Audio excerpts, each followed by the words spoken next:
Welcome to One Mind Zen. Tonight's Dharma talk is given by Maitri. This evening, I'd like to speak not just as a Zen practitioner, but as an immigrant.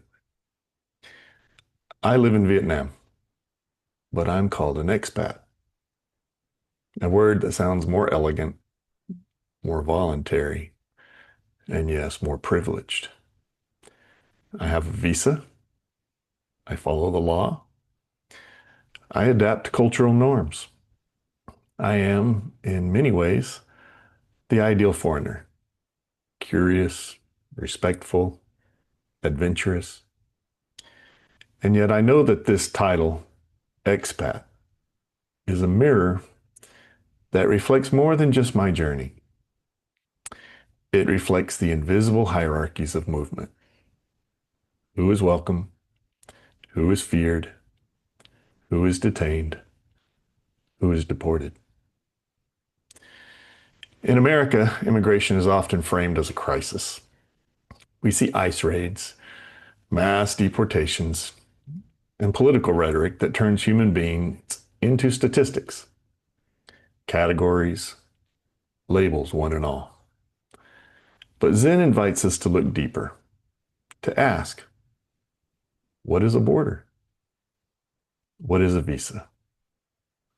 What is a self? Today, I'm going to offer a modern-day koan. A modern-day koan I call Myoto's Visa. It's not just about a Zen master waiting for permission to move. It's about all of us. Those who cross oceans and those who cross into awareness. It's about the tension between law and liberation, between identity and emptiness. In Dharma terms, between anatta, which I like the Chinese word for that, wu-wa. Robert will like the wu in there, meaning absence, so the absence I, wu-wa. And shunyata, emptiness. For me, this koan is personal.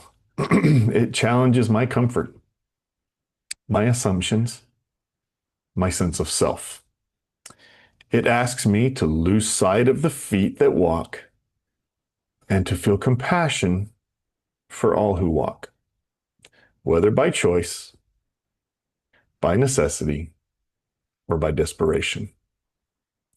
So let's sit with this koan together, not to solve it, because it really doesn't have an answer, but to be dissolved by it. I call this Case 2025, Myoto's Visa. And I was inspired by the Woman koan, the no-gate gateway, as I like to translate it, or the gateless barrier. But this is definitely about a gate and barriers and non-barriers. It goes like this.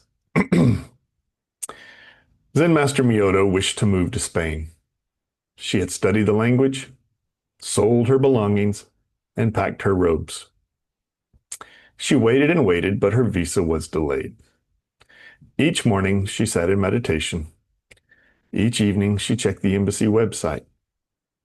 A student asked, "Master, if you are enlightened, why do you wait for permission to go?"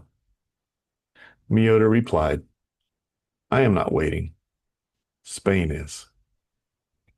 Another student then asked, "Is it right to follow laws that obstruct the path?" Myoto said, "Obstruction is the path." Later, a monk asked the following, "Master, what if your visa never comes?" Myoto laughed. "Then I will teach the mountain to speak Spanish." Minui's commentary. Some say Myoto was attached to Spain. Others say Spain was attached to Myoto. Wiser ones say there was no Spain, no visa, no delay. Only the sound of a bell ringing in a country that does not exist. If you grasp this, you may cross any border. If not, even your own feet will betray you. And now, as most koans end, they end in a gata. So this is Minui's gata. One is escaping, another experiencing. Suffering is real. Escaping helps. Curiosity pulls, only experiencing answers. Two migrants, two different paths, climbing one mountain, feet disappear. Visa inside or hands outstretched. Whose face in that passport? Whose face in the mirror? Legal, illegal, migrant or expat? Sandals, boots, feet still appear. One falls off the mountain, starts the climb all over. Another is arrested, still suffering. Dark mountain meets them again. Climbing higher, feet finally disappear. Papers torn and names forgotten. Borders shift, wind is still. Prayers for mercy or meaning. Dark mountain hears them both. The wise mountain says nothing. We began with a visa, and we end with a breath.